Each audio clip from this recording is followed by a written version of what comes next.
November 7th, 1917. The Bolshevik Revolution takes place in Russia. Forces led by Vladimir Lenin overthrow the provisional government of Alexander Kerensky.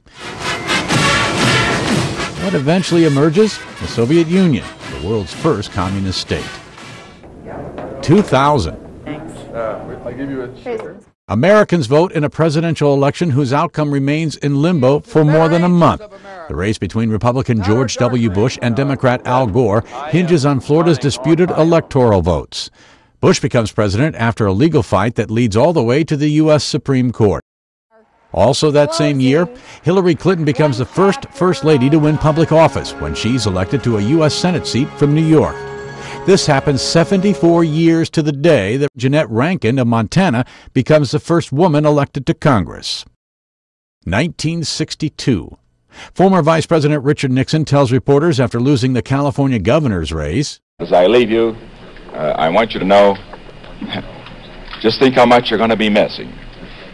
You don't have Nixon to kick around anymore because, gentlemen, this is my last press conference." But Nixon makes a comeback just 6 years later when he wins the White House. 1940.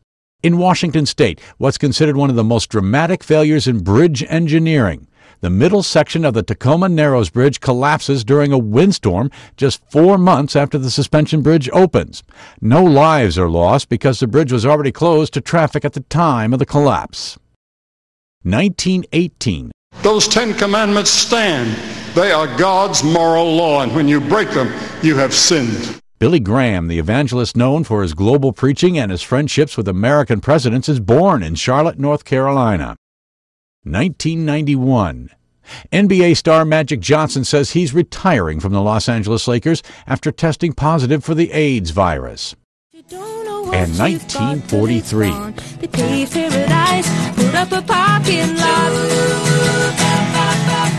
Joni Mitchell, singer and songwriter, is born in Fort Macleod, Alberta, Canada. Today in history, November 7th. Tim McGuire, The Associated Press.